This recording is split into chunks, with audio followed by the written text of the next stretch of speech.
What's Welcome up, baby? to the Will Podcast. I'm George Hudson. Joined with me, as always, is Robbie Colbeth. Robbie, great today. I love you got the new painting in the background. It's we looking got good. it, baby. Got that brain, DNA, heart connection. I love that. Love that, man. That's what's happening, man. Well, I'm excited about today, man. Let's go ahead and dive into this thing. It's next play, next play. I realized a nugget of truth years ago, right? You must sacrifice the need to be right all the time to move effectively, efficiently, and to execute cleverly in your life. That's just a huge nugget. And there are times in this journey that our execution model reveals a flaw, stopping us from achieving our destination. The approach is off. And we've called the wrong play. The wrong play has been called the situation we're facing is an outlier. It doesn't fit what we do and where we want to go. And so most of the time we just press forward. We go against all the currents. We go against all odds. It's good for the grit. Our grit reps. It's good for our resilience. It's good for our tenacity. Everyone needs to develop that in order to have that stamina and fitness for success. And you know how it is. You know the drill. We were talking about this a while back. You head down full speed ahead, no matter what, until it becomes a costly mistake. So next play. This is all about stop. It's all about reflect. This is all about heal. This is about adjustment. Make sure that your will, your emotions, and direction are congruent and they're all in alignment. It's making a demand on your will to adjust, to align, and to adapt, and then approach your goals and your movements to achieve growth and balance differently. Adjust them because that's going to be necessary. Let me give you a munchable, and then I'm going to break off to you. Here's a munchable. After my house burned down, I saw the moon more clearly. That's an old Zen saying. And so it's so impactful, especially when you talk about next play, because in the play, the house was burning. And all I could see was the situation, and all I could do was to adjust to what was happening at that time. But once it was burned down, and then I could see the moon more clearly. I could see things that I was actually missing heretofore. So we can do a lot with that quote, but that's a good metaphor or kind of a parable. In a new age, in a new order, this new world, this cataclysmic reformation that's going on everywhere, the demand for a new strategy to adjust, to reimagine, to re-engineer you is never more necessary than right now. Controlled attention is the act of coordinating all the faculties of the mind and directing that combined power to a given end. I call it HFIG, have faith in God. You up for the next play, baby. You up. Yeah. I like that the parable of, once my house burns down, I can see the moon, I can see the stars. I can see kind of the real situation. It's kind of like when a forest burns down, it grows back stronger, healthier, because it has 100%. like that soot and that charcoal from, the ash. And so kind of what comes to mind when I think next play is the quote. I think most everyone's heard it, is those who don't have a plan to fail. Or those who fail to plan to fail. So it's by the omission of planning, you're already planning to fail. Set yourself up for failure. And I just started a new job, that, and we're going through training, and there's this girl that is just having a lot of trouble. And I'm just like, read the script, and then once you learn the script, you'll know it. Then you can change it up. And then she fires back with this, well, it's just me. I have this thing where I make things hard. And I'm like, well, no, you don't. You just choose to do that. I'm like, it just eats me up inside. And right on.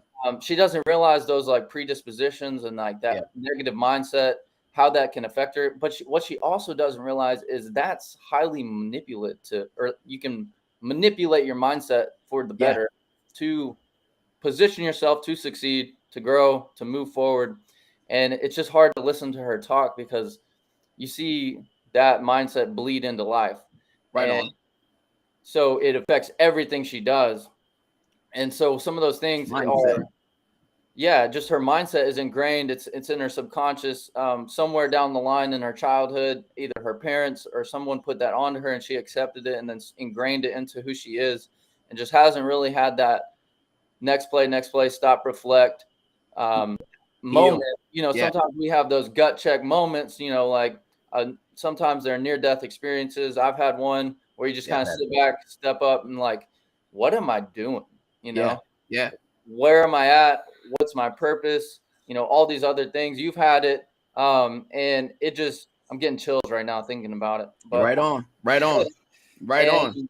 it just, she hasn't had that. So she's going to be in this perpetual cycle. And, you know, she was discussing a little bit about her spouse or her relationship with her significant other, and how no brainer, like it's not going well, you know, like, and it's hard because I don't say that to poke fun at her and like put her down in the dirt, but it's not a shocker why certain things aren't working out in her life because of her mindset and because of where she's at in her thought process and that sort of thing. Like, we sat on the phone with the trainer and went over this training for like 3 hours, and we're reading a script, doing a mock call, and then when it comes time to do the call, she just like folds. And then, well, I don't know which script we're using. I haven't seen that in the script before. It's yeah, we're all a little bit nervous to make those calls, but like ultimately it's her mindset that's preventing her from moving 100%. forward and getting that thing accomplished. And then all her actions are just compounding too. So it was like later in the day, she was like, yeah, I need to just start making money because this position's 100% commission. And she's like complaining about not starting, not making money. It's her like 4th day of training, I think, and it was my first. And she was like, yeah, I need to get the ball rolling. But are you doing the things outside of work? Are you reading the script? Are you prepping yourself to mentally make that money? And I would say that answer is emphatically no, because her mindset shows that. And it's cool to see, because George 3 or 4 years ago wouldn't have recognized that. Right. He'd be like, yeah, I know, I agree. Like, this is hard, and I need to be making money too. I deserve it. Yada yada yada. You know, kind of the entitlement mentality kicks in. So next play, man. Next play. I'm vibing with you. I understand where you are right there. The next play, the goal doesn't have to change, but the way you run the play might. See, so next play is about strategic adjustments, strategic alignments, strategic approaches, strategic affiliations, and strategic alliances needed to achieve success. Everything we do is going to involve relationships, right? Of every sort, even the relationship between our consciousness, our subconsciousness, our emotions, our intellect. This is a symbiosis that has to take place. There's some stuff that has to chemically occur on the inside of us in order for our mindset to receive new data and for our mindset to receive a new play, a new policy and permission for action, so that we can go ahead and move forward. And so what's interesting about this, once you know what these should look like, then you can strike with clarity and definiteness of purpose and resolve, right? Simple adjustments save lives always. You can write that down. That's a munchable right there. Simple adjustments save lives always. So remember this story about a team, Chandler High School Wolves football championship. They were in a football championship hunt. And these guys were just absolutely amazing. Great coaching staff, the whole 9 yards. But they were in this hunt, man, for this championship that had been elusive for years. But they had the right kind of gut check, right kind of mindset. And I remember going in, they would allow me not only to train some of their boys, but also to go in and do motivational speaking right before their games. And so I went in and I told them about this story, make them feel you, right? It's about mindset, because mindset of scarcity means that the opponents have more than what you have. Your situation is greater than what you are and what you've been prepared for. And when you face situations like this before, knowing that you weren't fully equipped, you lost, right? So we're facing the arch nemesis right down the road, about a mile down the road. We knew if we could beat them, Hamilton, we could definitely march our way on into the championship. So I told them about this story. Make them feel you. Make them feel you. And I remember when I was in college playing college ball, and there was this guy, and the pros were looking at this dude. He was a cornerback. I played slot receiver, and he was chopping it up with me out on the wing right there. And I told him I was listening to all the stuff he was threatening me with, and I told this dude, I said, "Look, man," I said, "I'm getting ready to do you, right?" So we went through this whole thing, and then gets a good block in on me, and he actually gets this good block. He drops me on that block, and he's getting up and he's talking all this smack. So I go back to my huddle. I said, "I'm going to do this, dude." I go back to my huddle, and I told my quarterback, I said, "Run the play." He said, "The coach said, run this play right here." I said, No, run this play right here. Run, give me the ball. You know what I mean? And so I went out because this guy was confident. He was cocky in his move because he came up. And, everybody's looking at him. He drops me on a nice block. It was a nice block, clean. And so I said, run the play. So ran the play, dogged him up all over the middle. Just took about 21-yard reception on this cat. And I said, it's going to be like this all night, boy. And so he started talking back. So I said, I'm going to crack your skull, dude, when I come back. So I asked the coach, I said, run it. I said, run. I mean, my quarterback said, run another play. I said, run another play. It's not to me. Run it off. Run it off. Check me off and run it. So I went out and I looked over right shoulder, faking like I'm going to the outside to cut back across. When they cut back across, I hit him across the helmet and cracked his helmet. I said, boy, it's going to be like this all night. I'm on you all night. Needless to say, simple adjustments save lives always. I told them that story, and I told them that, listen, this team down the road, they're used to championships. They've won 3-4 different championships. But when you make them feel you, that was my whole point. I was in great shape. I was strong, on smallest guy on the field every time I played, every weekend I went out. But when you make somebody feel you, when somebody can feel your presence, you make an adjustment. For a moment, it seems in their confidence that they're ahead of you, in their spite that they're winning against you, even you against you, me versus me, you versus you. When you find those kind of competitions going on, you got to make that negative portion, that scarcity mindset, feel the positive person, the power of where you're going and how you're going to get there. And you're going to have to crack the helmet on that thing, man, in order for you to get to that next place in life. You got to help them. You got to make them feel you. So they caught that. They caught that in the essence of who they were. And they went out and they put a beat down on this team. They beat that hind parts real good and went on and was in that championship hunt. Make them feel you is a part of next play, because all these different years, their coaching mindset was, this is who we are, what we do, how we do it. And they saw our flaws in all the previous years and all the previous games. Yeah. But you got to sometimes learn how to make those mini adjustments to bait somebody in. Even your negative thought processes that kind of hide out and they pop up at the wrong time in your life. Bait them in and make it seem like it's still your same old, same old. And then you know what? Crack that skull, man. It's the next play. Make them feel you. Take the next play, bro. I love that. So one of the things that came to mind was, these negative things and these negative mindsets that pop up in life. And ultimately it stems from our childhood. Like I hit on this a lot. And childhood trauma is going to reveal itself when you're tested. Yep. How you respond to conflict and tense situations are always going to present themselves in sports, in relationships, in kind of daily life. It's easy when you're not tested to be cool, calm, and collected. Like everyone's patient until they're not, until you feel that pressure. Till they feel that pressure. Like there was a girl on one of the calls earlier that I had, and she said, phone calls can be so relaxing. I like doing them, but then sometimes I get pissed off. And I'm like, yeah, well, I'm relaxed, but sometimes I get mad, and so it was just funny because that quote, when she said it, didn't really trigger any mentality or like any mental notes. But when I'm looking back on it, is like, we really don't know who we are until we're tested. Right on. So it's in those tests, in those like conflict moments where we're really like, okay, who is George? Who is Robbie? And how can I be who I want to be in those tense moments and perform and show up and execute?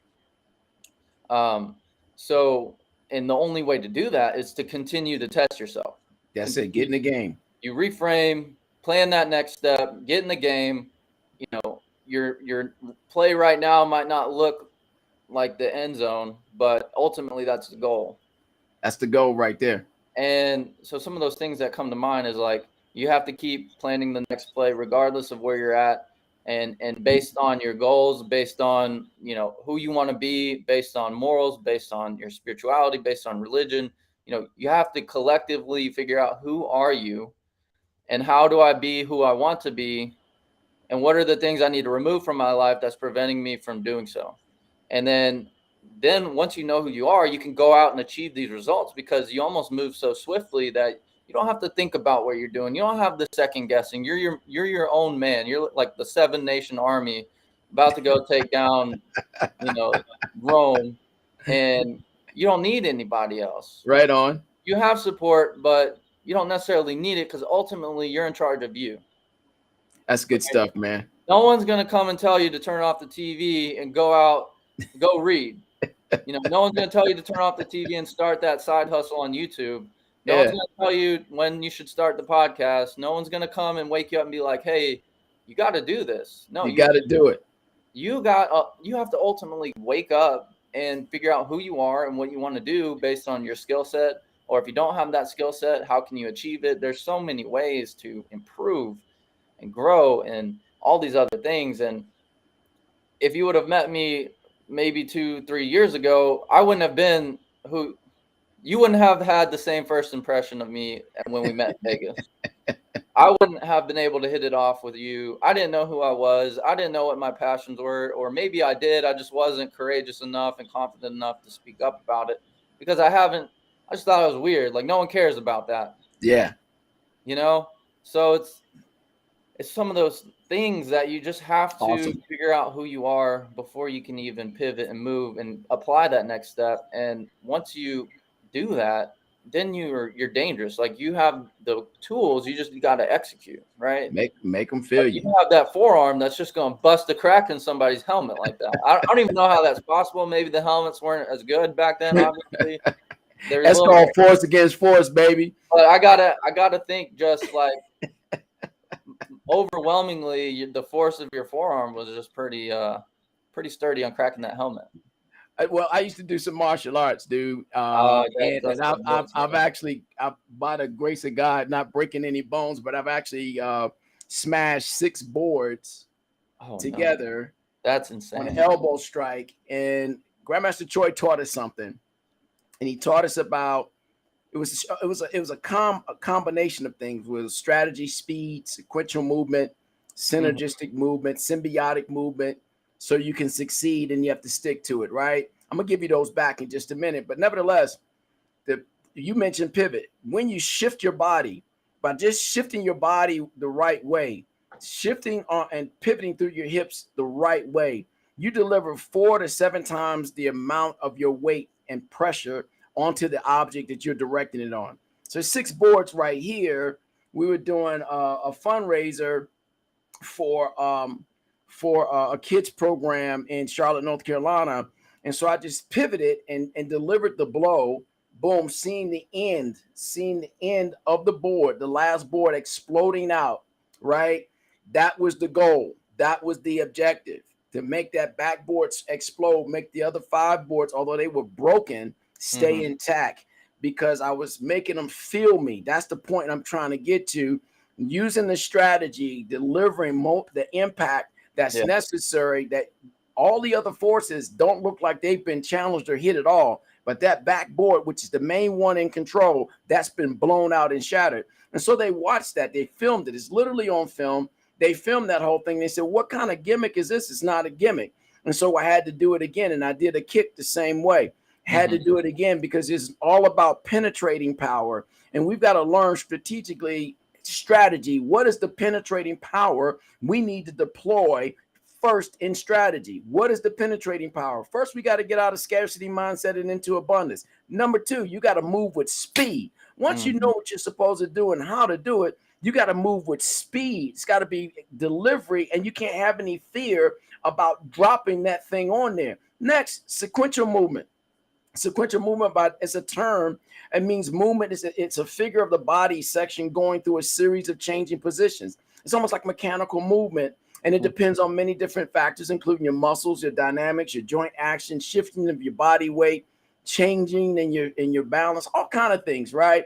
But it's controlled. And so that sequential movement, you got to have that along with your strategy, your speed, and then it's got to be a synergistic movement. Everything's got to work together. And then that symbiotic movement, no wasted steps.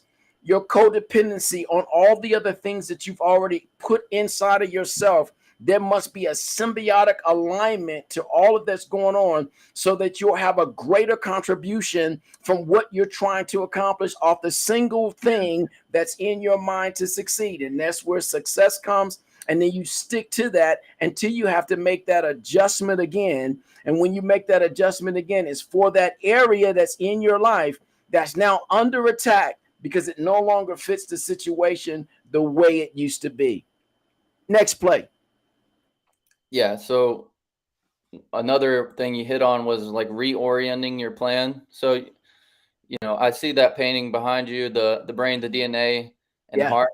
So you have to get them all in line. So based on who you are, which is your DNA, like your makeup, and then based on what you want, your thoughts, and then your 100%. Heart desire, because the heart is so strong, your emotions are so strong. But if it's not guided by logic, then you're just a loose cannon.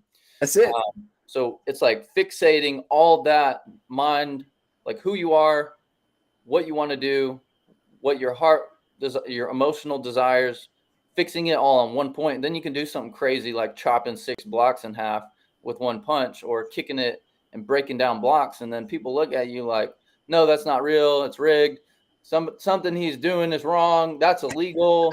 You know, I don't know, with whatever form of business or whatever practice, like, you know, but people will always make things up about who you are and what you're doing, and and why it's not good and okay, and they'll make judgments and that sort of thing. But ultimately, you have to tie that the will, the heart, and your thoughts and who you are together, and then you can really achieve something great. Something I heard recently, a guy, a lot of people know him, David Tyree, the receiver from the Giants. He made that really great catch in the Super Bowl, one of the best plays ever.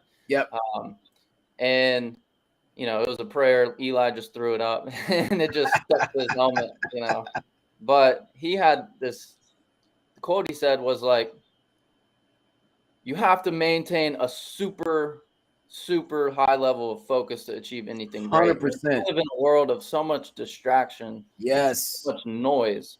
And so when you're distracted, your head, your brain, your thoughts are divided. So you're not as intent and focused on achieving that goal and achieving that, you know, mission that you're set out and you believe who you're designed to be or who you're supposed to be, you know, and then it's all thrown off. It's off balance. It's like, I think of like having all the levies and, you know, the scale and balance to really step back, decide who you are, what you want to be, and what your desires are to really go and get that. And we live in so many distracting, you know, he brought up the Roe v. Wade, and immediately triggers are pushed. You know, we're distracted, we get mad, we're like, no, that's BS, or yeah, hoorah, you know, like whatever side you sit on, that's a major distraction and a hot button topic that sometimes I think the press and the media really uses to distract people. Hey man, that's spot on, dude. You know, and then we have the gun issue, whichever side you sit on, again, can be a major distraction if you let it happen. So there's so many polarizing topics nowadays that you could get lost down the rabbit hole talking about why you hate Trump or why you hate Biden or why you love Biden and why you love Trump. But like, what does that do for you? And then I think back to this quote. It's a loose paraphrase of Hippocrates. You know, and he says, his friend comes up to him and says, hey, I got to tell you this thing about your friend. And he's like, hold on, let me stop you right there. Do you know if it's true? And the friend's like, well, no, I just heard it from somebody else. Right. And then, so basic. All right. Okay. Before you tell me, let me ask you question 2. Is it beneficial? will we profit from this? What you're about to say? No, well, it's just kind of extraneous information. Okay, well, okay, I could see, and the third question was something like, if you know it's not true, if you know I won't benefit, then why will you ask me? And I don't want to hear it, basically. Yeah, that's a basic. That's kind of rude to say to someone, but like your thought process should be that, like, should I invest my time? Maybe I don't verbalize that to that person, but I'm just not going to put energy into that, so they won't speak about it. The scriptures say, guard your heart, because out of it comes the issues of life. You can't just let any invasion come into your mindset. Just like in the scriptures again, he said, the Lord says we have control over the birds of the air, right? Over the creepy things on the land and in the sea, all the things in the sea. That just tells me different things. Metaphorically, that means I have control over the thoughts that try to invade my thought processes. I have control over those very base elemental things that try to control my life, even my own lust. I have control over that. And then I also have control over those deep-seated things that are in the belly of the rivers of life, where thought, where process, where implementation all occurs, and it's happening in the dark seas of our understanding or lack thereof. And so when he told me I had authority and control over all those things, not just the literal, but also the spiritual, then I'm like, wait, here's a munchable. I can succeed.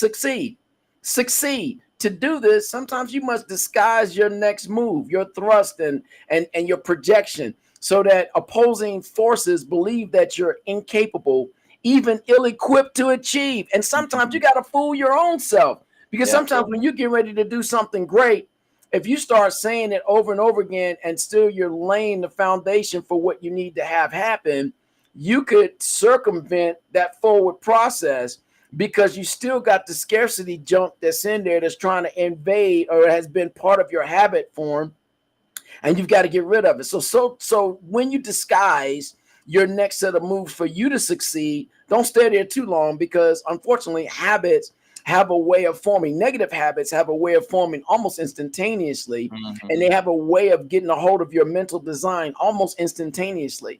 But you've got to be able to disguise and be able to move on and make sure you're not making any more bad moves, bad decisions, costing everyone, including you, a whole lot. Now, here's the last munchable for a minute.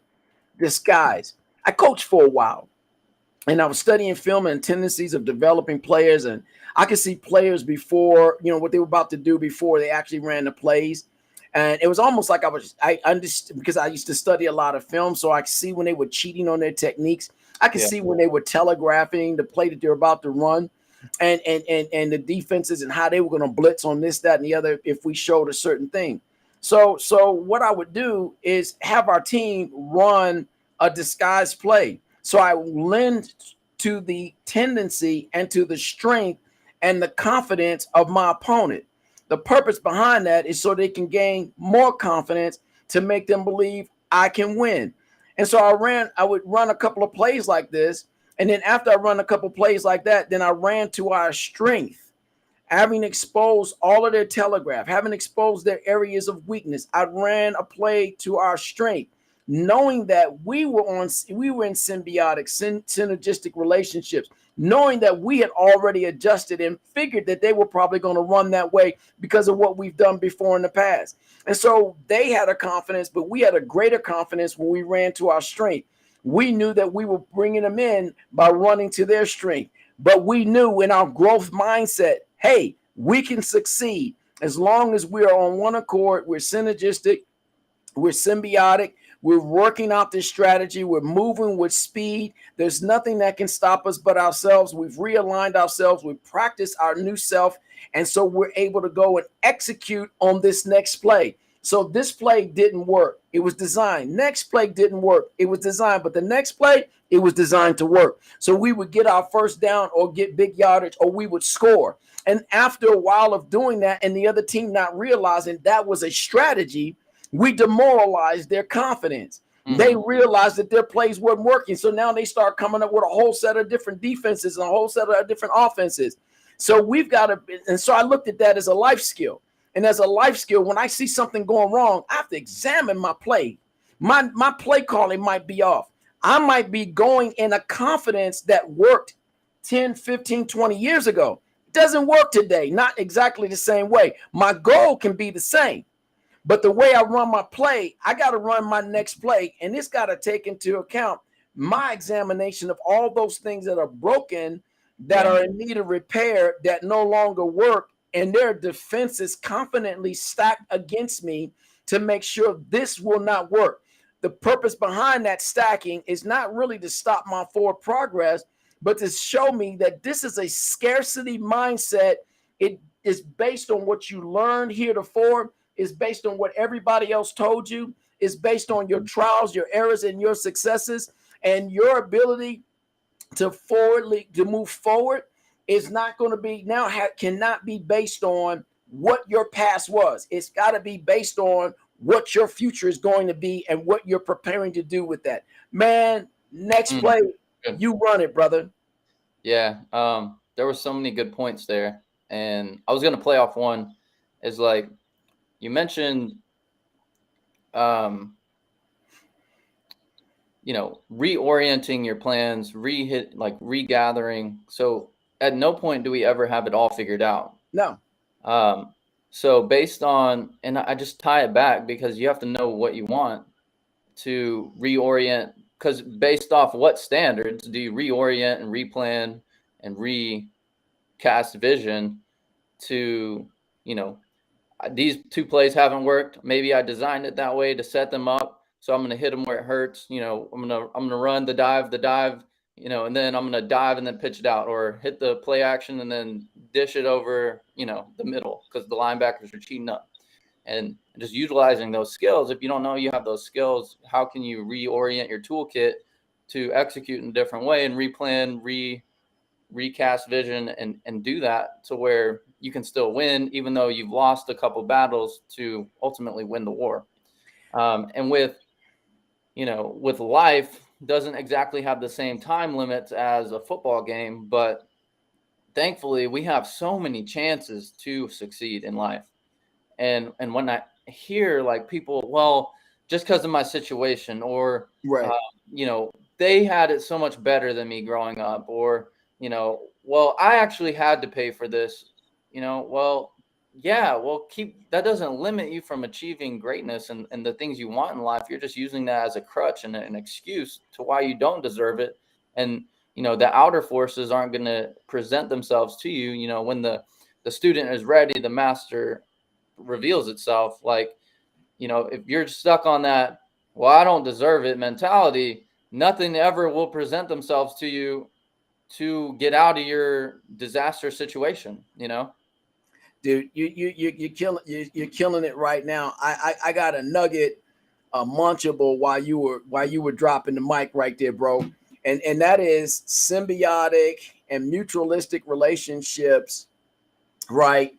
That's two unlikely people or things coming together to produce an uncommon result of greatness.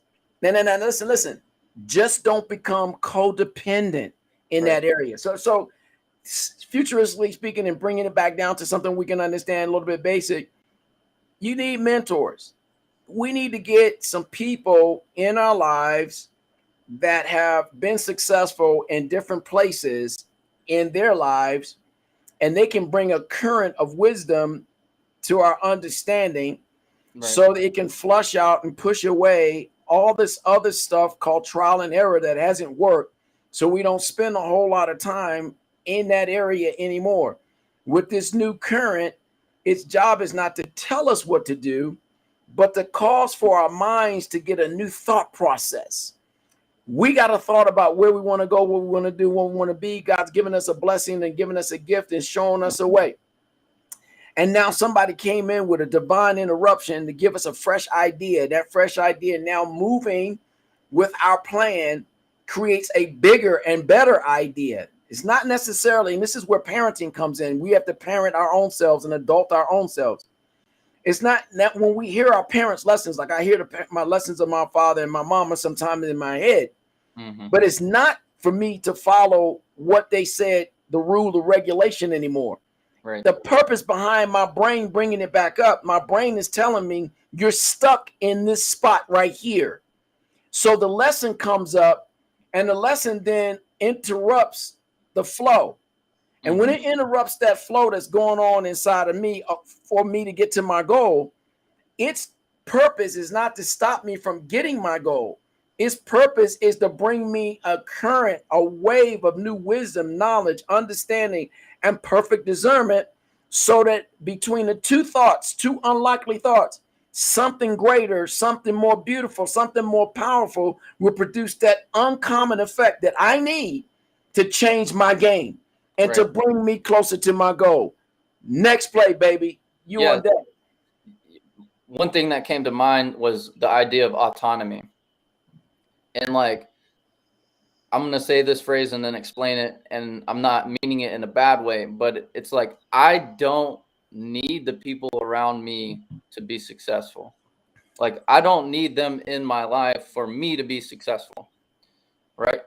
Ultimately, I'm going to do it regardless of who's around me. Right on. I choose to bring people in me or in my life that will help my current flow, that will expand my vision and create something bigger and better. 100%. Like you're saying. And 100%. I'm very, very grateful for the people in my life, like you and some of the other people that help me with work, or my parents, or that sort of thing.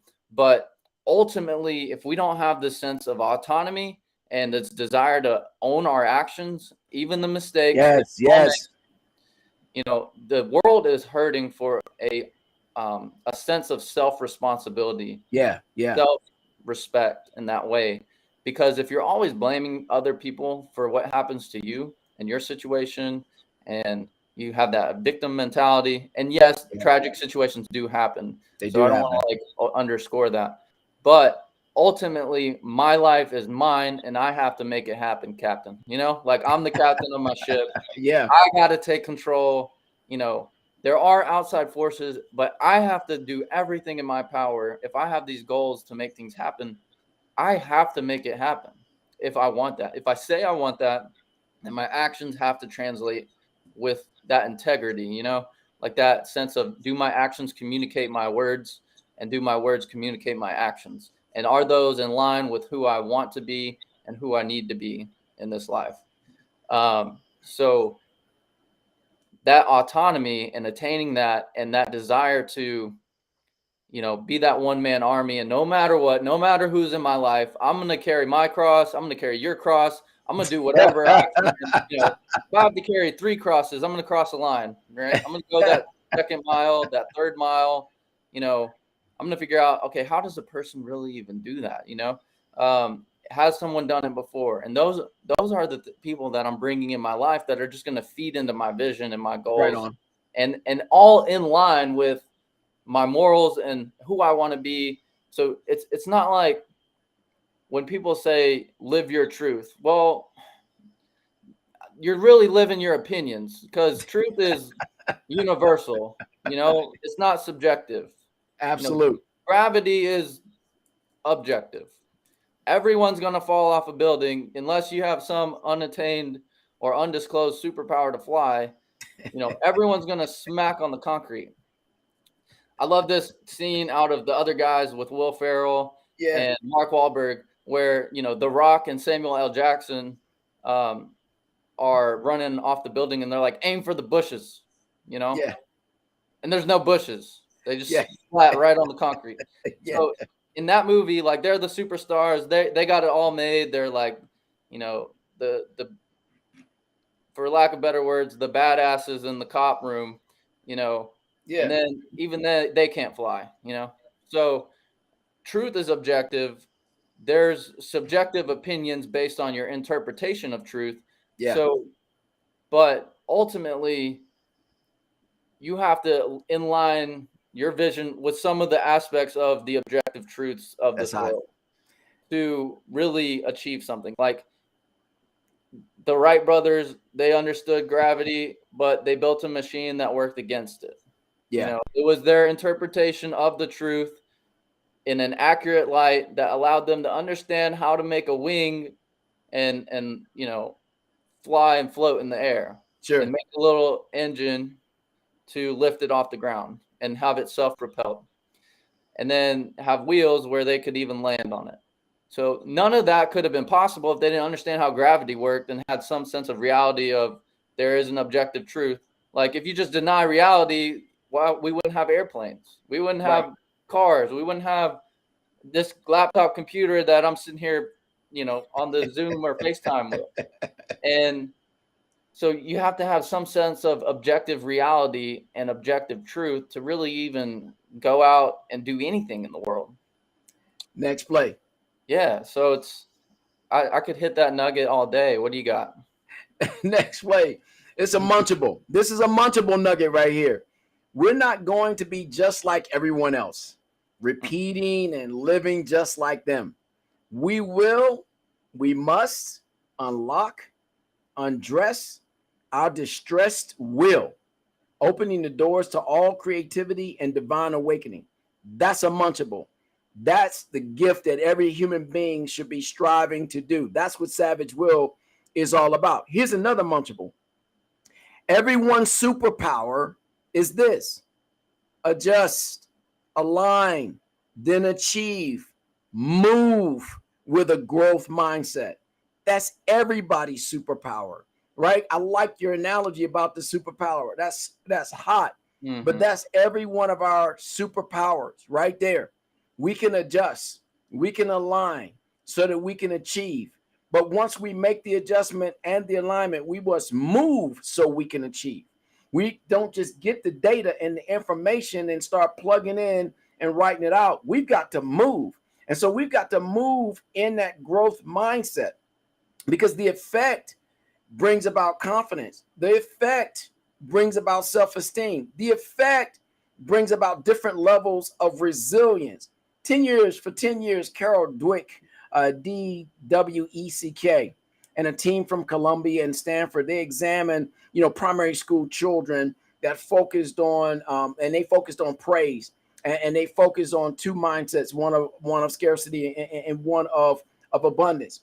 The first fixed mindset that they were attacking is when a child believes that his or her intelligence is set in stone and will therefore only choose tasks that they deem appropriate to their level of intelligence with very little risk of failure. The other group, it's healthier mindset, a growth mindset, belonging to the child who was happy, and they look to new challenges all the time, to new opportunities for growth, to new experiences, and saw making mistakes as a part of the growth plan. And they didn't feel the sting or the punishment of mistakes. Well, obviously, the second group did a lot better. They had a growth mindset. And that's where we've got to get to, the growth mindset, because the growth mindset believes that talents and abilities can be developed over time. This is what you just finished sharing in a different way.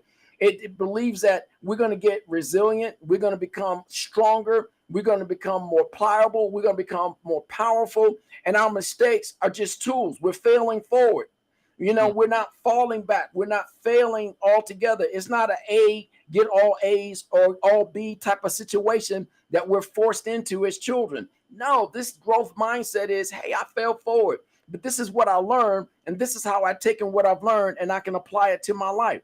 So in this nugget, and I'm getting ready to give you the next play, bro. In this nugget, individuals with growth mindset exhibit a couple of things. One, they enjoy challenges.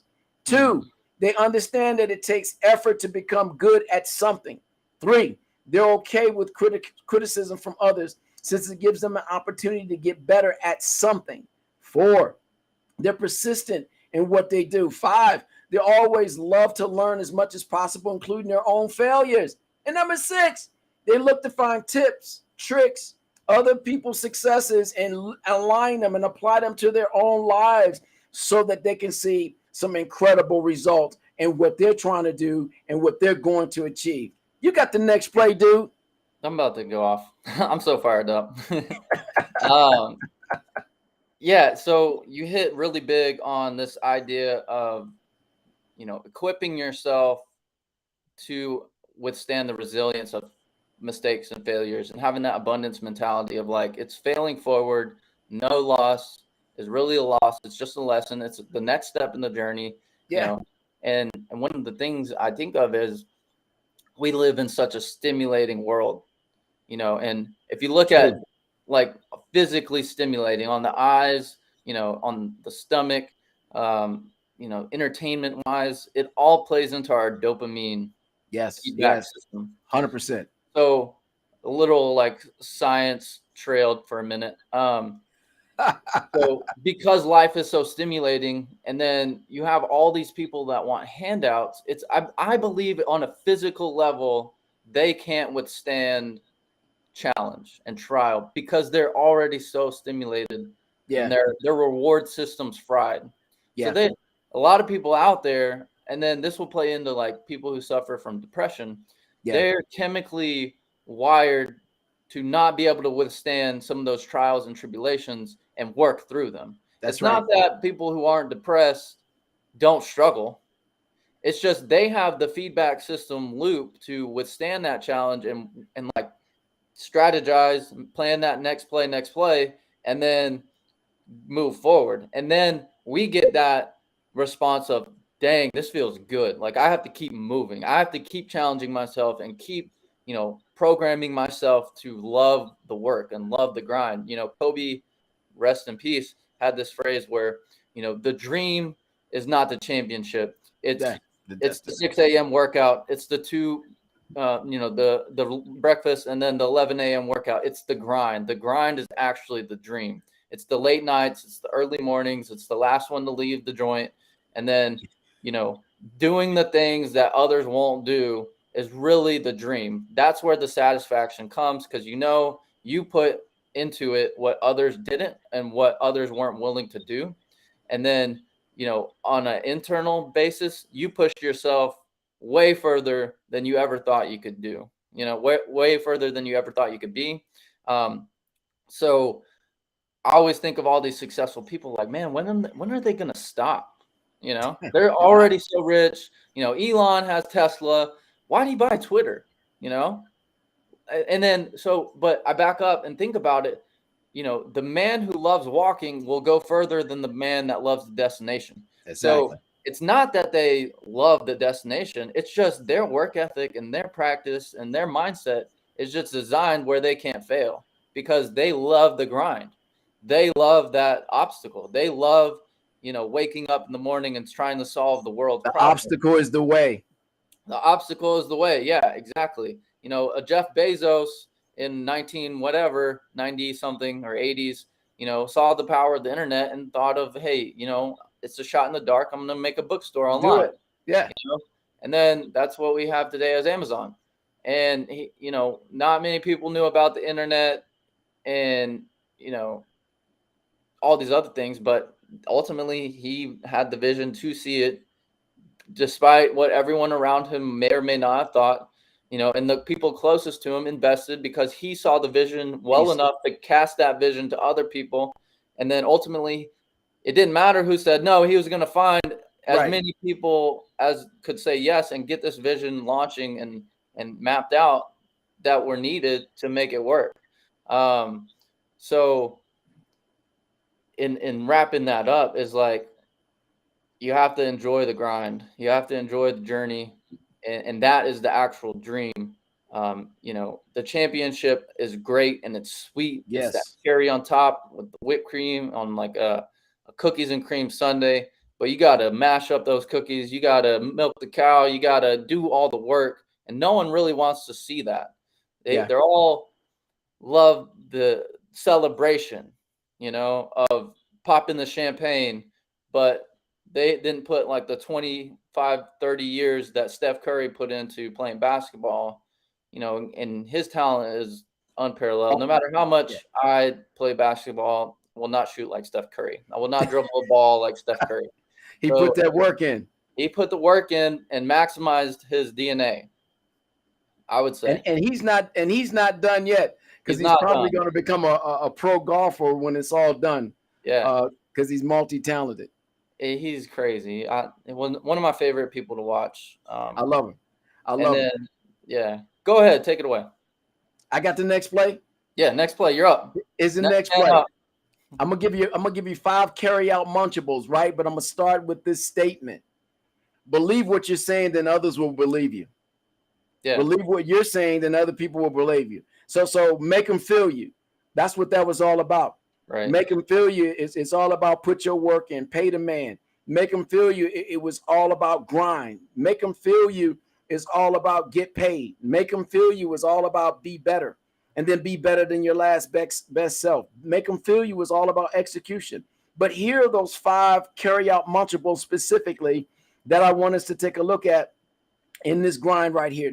Step 1, understand where you are now. So start by accepting where you're stuck. And it's okay to be stuck. You're stuck because whatever you've been doing is antiquated, right? So the power of the habit has to be adjusted or broken so that you can continue to move forward. Number 2. It's that ownership, real like that. You have to take ownership of who you are. Yeah, I love that. Yeah. Step 2, figure out what's in it for me. What's the with them? What's in it for me, right? Find a way to discuss in private exactly what you stand to gain by making the change you need to make. It's like a chess match. It's a chess match with your soul, right? And you've got to be courageous enough to have a conversation with your soul, honest enough to accept the criticism that your soul is going to reveal about you, having an intellectual, diverse conversation, right? With your emotions engaged so that your behavior can in fact change and you can go to the next step. Step number 3, go small, man. Go small. Stop trying to do the big giant stuff, man. Just make a change. One little small change in your behavior, one little small change in your delivery can cause for incredible achievement. Just go small. Don't look for the big thing. You know what? The funniest thing about it was back in ministry, and I remember how there sometimes you try to cast out these different type of spirits from people, and you ask, who are you? And they would say whoever they were, right? Even in the scriptures, Jesus said, who are you? He says legion, because we're many. Well, what was funny about that, what I thought was funny, is that the joker that spoke out was the one that got pushed up to the front. The bad jokers were back in the back. They were hiding out. So if you go to just get the small thing, hit that small joker, right? Find out who's the controller. Get rid of that small. It's the smallest thing that doesn't appear to be in everything else. And everything else is talking in its loudest noise. Go to the root cause, the small thing, and kick it out. One small thing calls for big achievement. Step 4, set the next meeting with your mind. Set the next meeting with your savage understanding. Set the next meeting for you to read 15 minutes a day. Some kind of book, or 4 or 5 books for 15 minutes a day, so that you can gather some new fresh data. But set that meeting so you can do it. I like what you did, and I remember that you set your clock, and when you set your clock, you make your clock hit you at that time, and you make your clock hit you again when the 15 minutes is up for reading. I just pick it up and I start reading. But I said, man, one day maybe I'll try that. But for me, I can just pick the book up and read for the 15 minutes. Do whatever you got to do. Hang on 1 second. Let me give you the 5th one. Step 5. I got the next play. I'm going to give it to you. Number 5, reinforce. From that point forward, reinforce your growth mindset. Reinforce abundance over scarcity. Stay with that for the next 30 days and watch you blossom into savage will. But we got to put those steps together. Next play, dude. I love that. You know what? I almost forgot my point. But next play is, it's like one of those things earlier is we were talking about taking ownership. And that's where the power is. When you don't have ownership, you don't have power, because then you don't have options. When you take ownership of your actions, then you can choose and decide. Like you were mentioning earlier with, we have command over the environment, like the animals, and then, so more mentally on the internal aspect, when I pick up a tennis ball and throw a ball, the dog's got to chase it because it's a dog, But George, the human, doesn't have to see something, the proverbial ball, to quote Stephen A. I love it. Yeah. I don't have to chase that ball, whatever the ball is, I don't have to chase that drama. I don't have to chase that gossip. I don't have to chase political pitfalls of the polarizing argument. Like Right. I can turn it off and be like, no, I'm in control. Where I put my thoughts, my energy flows, and like money goes, all those things, whatever the quote is, where my thoughts flow, my energy is. Yeah. So that's what separates us. And some people haven't mastered that decision-making process because they're overstimulated. They, and Mel Robbins has this great strategy. I recommend it for everything you want to do that you're struggling with, or even the things that you're great at, and it's the simple strategy of waking up in the morning when you're laying there and you're like, like I could totally sleep 15 more minutes. Hey, yep. But you have to wake up, shower, get dressed for work or whatever, she has this strategy that she really has perfected, and then count down to yourself 5, 4, 3, 2, 1. And then when you hit that 1, you get up and do it. Yeah. It's almost like we're little kids. We have to parent ourselves, like you were saying. Yeah. And then you're like, yeah, I did it. That's the first thing I did this morning. I have that sense of achievement. That's the snowball of I did this little task. I rewarded myself with dopamine. I got that little kick, that little confidence of like, hey, I wanted to sleep in, but I didn't. I wanted to hit snooze, but I didn't, because I have things I need to get done, because I owe myself the satisfaction of the grind. And then getting that cherry on top of the proverbial metaphorical championship in your life. So dude, that's hot, man. All about hacking that reward system process. Hacking the reward system process. Hack it, Munchable. Bypass the mainframe, the firewall, whatever you got to do.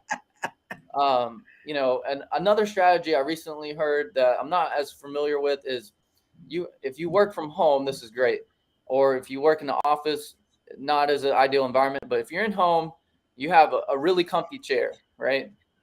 Maybe it's a beanbag chair, maybe it's a lazy boy recliner, automatic foot kick out, whatever you got. And then you have your workspace. Yeah. So you place that chair in the middle of the room, or maybe it's in the living room or somewhere. And then for 55 minutes of work, and then once 55 minutes is over, you go and sit in that chair for 5 minutes. And you're like, I did that, right? Yep. Like, work is hard. I have more to do, but look at what I just did. And then I'm going to go and attack that more. So it's like, I deserve rewards for my work. And the more you reward yourself with little wins and not that overstimulating champagne popping celebration, then you can hack your DNA and your reward system to enjoy the grind. And so your actions then fall more in line with your desire and your brain. Right. It's all tied together. So you have to get your body sometimes to. That's the picture back there. I love it. It speaks so much to me. You have to kick your body in gear sometimes to make it do what you want it to do. Dude, you're killing it, man. Dude, I'm giving you high five Munchables going out right now, because I like that hacking the reward system, Munchable, baby. I'm like, I stole that just now. I own that right now. Listen, Grandmaster Kwang Choi, I got to give him some props. We got a minute and a half left, man. Grandmaster Kwang Choi, I was in that place in my life. I was in transition, and he had allowed me to stay in one of his houses, right? Mm-hmm. To work with martial artists from literally all over the world. And because he trusted me, and he made me his district instructor, made me his district manager to build his business. And he let me stay there. But it was some things he gave me, man, that I took away, and they've been with me all my life. And we started talking about these in this next play. And in this next play, strategy, he gave me speed. He reminded me of sequential movement, imperative to success, synergistic movement. I caught it. Symbiotic movement, no wasted moves whatsoever. They allowed you to succeed. So all those S's, man, calls for transformation, calls for growth, calls for us to be able to sit down and put together a playbook for our lives. Mm-hmm. And in that playbook, just like any great coach, your playbook Well, now they put them on tablets. You used to get a big giant playbook when you came into laminated cards. Yeah, man, all that stuff. And you got 500, 600 plays. And you're like, you got to memorize all this. People think football players are dumb. They're super intelligent. You got to memorize 500 something plays, 250 plays or whatever, and what you're going to do in formations, all this stuff. But at the end of the day, what you're going to do is run the next play that's appropriate to help you win at the line of scrimmage, and then ultimately to help you win that game. So you put your playbook together. It doesn't matter how big it is. Put it together, but play to win. Savage Will out. I love it. Just want to go over a couple things before we hop off. If you guys are listening live, we appreciate you. We're really trying to grow the podcast. So any constructive feedback that you can put in the comment section or, throw it in there, we'd love to hear it. We'd love to see where you're listening from and learn more about you and who you are and what your story is. We're very thankful and grateful for any support that we can get. Some announcements. We have some cool things cooking. We're working on getting some guests on the show. Yeah. And we got some swag in the bag almost. It's coming out. So stay tuned for some of those things. And we just appreciate you and anything we can do to help. Subscribe. Yeah, we'd love for you if this touches you, and also share with 3 or more friends that can like, comment, subscribe as well. And we just really appreciate it. George, you were awesome, man. I love it. I love all of you people that came in today. Tammy, thank you so much. Jim, thank you so much. And some of the rest of you, Curtis, all the rest of you guys, thanks for chiming in today. And I know there's others out there. Hey, listen, we appreciate you. Savage Will out.